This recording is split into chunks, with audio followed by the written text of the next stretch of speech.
सभी दर्शकों को जेबी शर्मा का नमस्कार। दर्शकों, हम आपको बता दें कि गत जो 25 फरवरी गई है, गत 25 फरवरी 2023 को दिल्ली के प्रगति मैदान में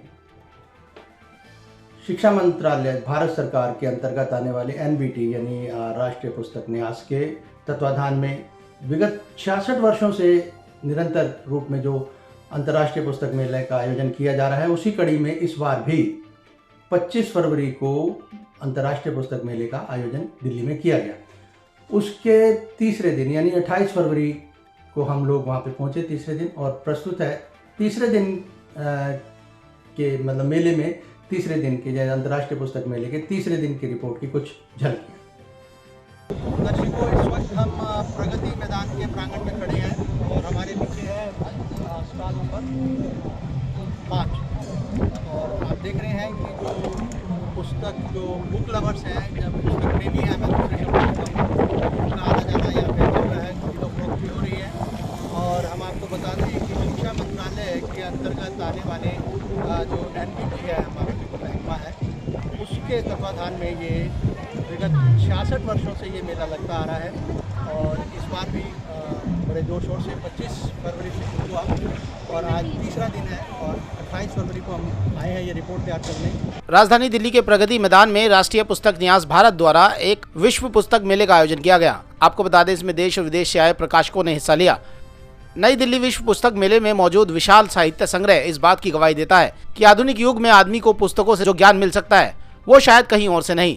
आपको बता दें, नई दिल्ली विश्व पुस्तक मेले में दुनिया भर के प्रमुख प्रकाशन संस्थाओं की भागीदारी को देखा जा सकता था और विचारों को साझा करने व साहित्यिक समझ को बढ़ावा देने के लिए ये मेला प्रकाशकों को एक आकर्षक मंच प्रदान करता है। आपको बता दें, इस वर्ष 35 से अधिक देशों ने मेले में अपनी उपस्थिति दर्ज कराई है और अंतर्राष्ट्रीय गतिविधि मंच पर सेमिनार, चर्चा और ऐसी कई साहित्यिक गतिविधियों का भी आयोजन यहाँ किया जा रहा है। जैसा कि आप सभी जानते हैं कि शब्दों को व्यवस्थित करते कविता या गीत की शक्ल में ढालकर बयान करना इतना सहज नहीं होता।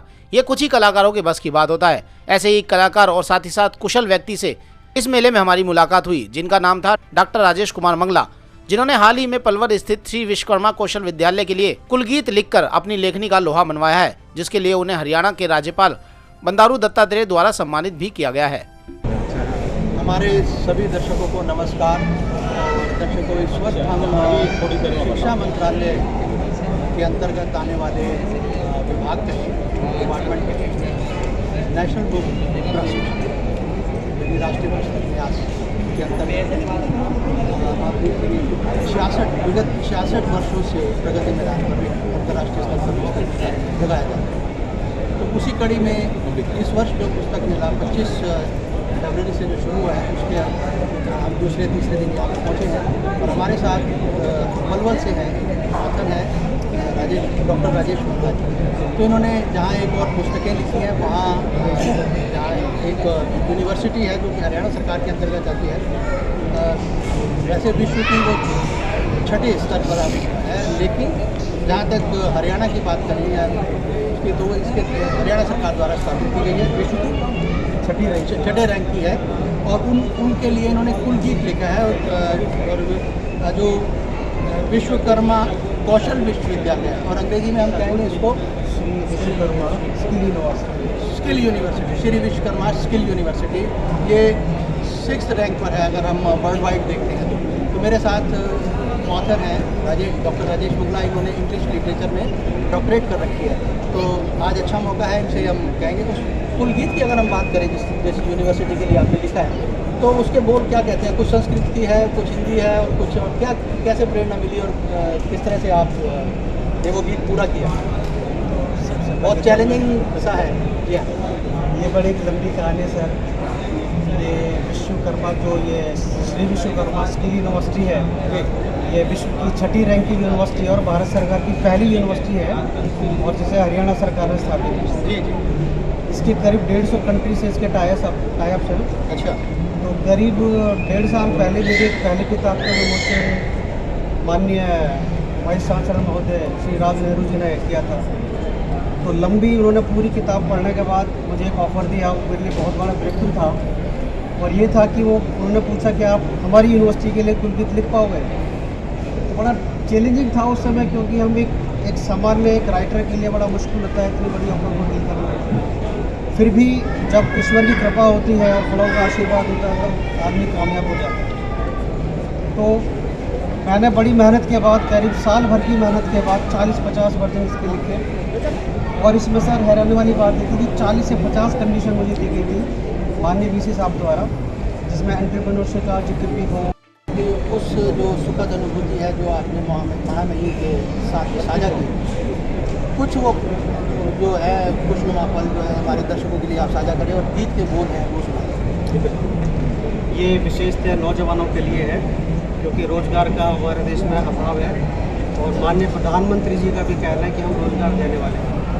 तो उसके लिए पहली लाइनों में एक मैसेज है, उठा कदम बढ़ा कदम सिर उठाए खा कसम, उठा कदम बढ़ा कदम सिर उठाए खा कसम, काल जय का सिद्ध हस्त सारथी बनेंगे हम, काल जय का सिद्ध हस्त सारथी बनेंगे हम, विकास हेतु कौशलम, विकास हेतु कौशलम,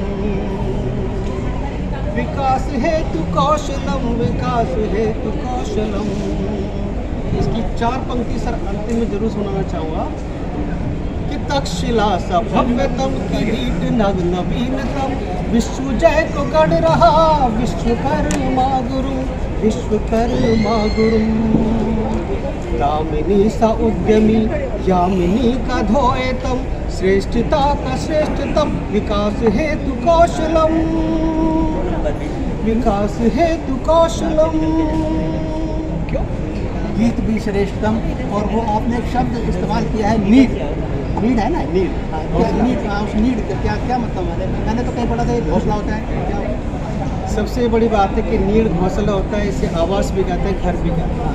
जब हम रोज़गार के साधन अपने आप में जुटा सकते हैं, अपने घर में जुटा सकते हैं, अपनी कला कौशल और हस्त कौशल से जुटा सकते हैं, तो उस मायने में मेरा ये संदेश था कि हम एक विकास कौशल का, कौशल विकास का एक नीड अपने घर में हम बनाए, आज का युवा बनाए, तो निश्चित रूप से नौकरियों के लिए हम एंटरप्रेन्योरशिप के माध्यम से देश को आगे बढ़ाएंगे। डॉक्टर साहब ने गीत तो लिखा ही लिखा है, इन्होंने कुछ पुस्तकें भी लिखी हैं, माई अर्ली रिफ्लेक्शन, काव्य संपंदन, संपंदन, काव्य स्पंदन, काव्य संपंदन और अतीत के गहने, ये पुस्तकें भी लिखी हैं और भी लिखते हैं। और रास्ते में हम आए थे तो फरीदाबाद से यहाँ तक दिल्ली तक तो बहुत कुछ सुनाते भी आए हैं और लिखने की तैयारी की है। और बात में कहते हैं मुझे आपने शीर्षक दे दिया, आप देखेंगे मेरे शीर्षक पर क्या लिखते हैं। तो खैर बहरहाल हम 491 जो ये स्टॉल है ऑथर कॉर्नर पर खड़े हुए हैं और पुस्तक मेला, अंतर्राष्ट्रीय पुस्तक मेला प्रगति मैदान में। तो ये हमारे डॉक्टर साहब ये हमारी आगे मिलते। तो दर्शकों, हम उम्मीद करते हैं कि आपको पुस्तक प्रेमियों का जो रुझान है उसके बारे में कुछ जो है जानकारी प्राप्त हो गई होगी। और हम उम्मीद करते हैं कि पुस्तक प्रेमियों का जो प्रेम है वो सदा यथावत बना रहे, ऐसी हम उम्मीद करते हैं। नमस्कार, फिर मिलेंगे।